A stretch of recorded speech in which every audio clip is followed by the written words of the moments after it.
ग्वालियर से जहां केंद्रीय मंत्री ज्योतिरादित्य सिंधिया का बयान आया है, गुना, शिवपुरी, अशोकनगर में बाढ़ से भारी नुकसान हुआ है। सीएम ने नुकसान का सर्वे कराने का निर्देश दिया है और जल्द ही मुआवजा देने के भी निर्देश दिए गए हैं। सरकार प्रभावितों को सहायता पहुंचा रही है, ये कहा सिंधिया ने। साथ ही मध्य प्रदेश में जिस तरीके से बारिश से हालात खराब हैं, तो केंद्रीय संचार मंत्री ज्योतिरादित्य सिंधिया ने बताया कि गुना, शिवपुरी, अशोकनगर जहां पर बाढ़ से काफी ज्यादा नुकसान पहुंचा है जान माल का। प्रशासन और जवानों ने बाढ़ में फंसे 800 से ज्यादा लोगों की जान भी बचाई है। ऐसे में ये भी बताया केंद्रीय मंत्री ने कि सीएम ने नुकसान का सर्वे कराने और जल्द मुआवजा दिए जाने के निर्देश दिए।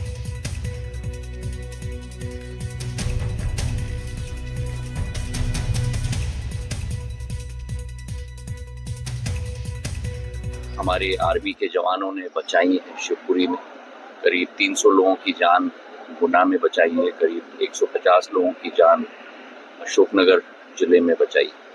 नुकसान हुआ है किसानों का, जान और माल की भी हानि हुई है।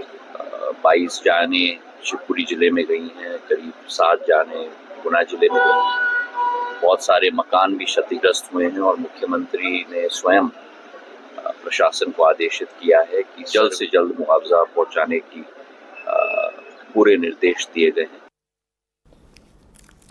खबर बालों से, जहां दौरे के दौरान उप मुख्यमंत्री और जिले के प्रभारी मंत्री विजय शर्मा ने विकास कार्यों की समीक्षा की। सबसे पहले उन्होंने पाटेश्वर धाम पहुंचकर संतों का आशीर्वाद लिया, फिर बीजेपी कार्यालय पहुंचकर कार्यकर्ताओं और प्रतिनिधियों से मुलाकात की।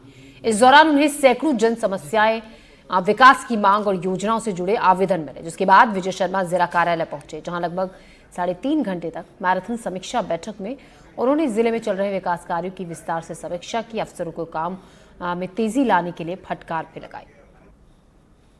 पूरे जिले में जो चिन्हांकित किए हैं इन लोगों ने, ऐसे बच्चे जो माल न्यूट्रिशन का जिन पर प्रभाव है, उन सारे बच्चों के लिए अब एक योजना करके गोद लेकर उन बच्चों के माल न्यूट्रिशन के काम को उसको ठीक करने के लिए कोशिश कर रहे हैं। सरकार से होता है, सरकार की जितनी योजनाएं हैं उसके आधार पर है, और अतिरिक्त की आवश्यकता है तो इन्होंने नए उसमें योजनाएं बनाई हैं।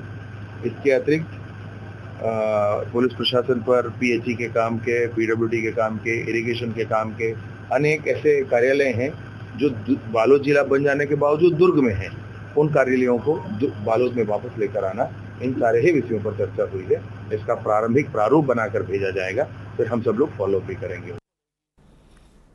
ग्वालियर पुलिस का अजीबोगरीब कारनामा सामने आया है। दलित शख्स पर SC/ST एक्ट में FIR दर्ज की। अब पुलिस कर रही है, गाली गलौज को लेकर दर्ज हुई थी FIR। पुलिस ये कह रही है एक्ट के तहत हुई FIR को हटाने की अब बात की जा रही। तो ग्वालियरपुर में थाटीपुर पुलिस का गजब कारनामा सामने आया। यहाँ पर पुलिस ने एक दलित युवक पर ही SC/ST एक्ट के तहत FIR दर्ज की। जब पुलिस को ये पता चला कि आरोपी युवक अभी दलित समाज से ही है, तो पुलिस के होश उड़ गए। अब अधिकारी आरोपी का जाति प्रमाण पत्र मंगवाकर उस पर दर्ज SC/ST एक्ट के तहत FIR को बदलने की बात कर रहे हैं। ऑडियो रिकॉर्डिंग सामने आई थी और फरियादी द्वारा बताया गया था कि उसको प्रताड़ित कर जाति सूचक शब्दों का प्रयोग किया गया है। तो उसका संज्ञान लेते हुए एक FIR की गई थी, और क्योंकि फरियादी SC/ST कम्युनिटी से आते थे तो उसमें SC/ST के सेक्शंस भी लगाए गए थे। जो आरोपी था उनके सरनेम से ये क्लियर नहीं हो रहा था कि वो SC/ST समुदाय के वर्ग से आते हैं, इस वजह से इन सेक्शंस को लगाया गया था। बाद में जब ये सूचना मिली कि आरोपी भी SC/ST कम्युनिटी के हैं, तो उनको नोटिस देके बुलाया गया थाने पर, उनसे अपना जाति प्रमाण पत्र प्रस्तुत करने के लिए कहा गया। जैसे ही वो अपना जाति प्रमाण पत्र प्रस्तुत करेंगे तो उस पर से इन धाराओं को हटा के बाकी साधारण धाराओं में विवेचना की जाएगी। और इसी के साथ वक्त एक छोटे से ब्रेक का हो गया है। ब्रेक के बाद हम फिर से लौट रहे हैं।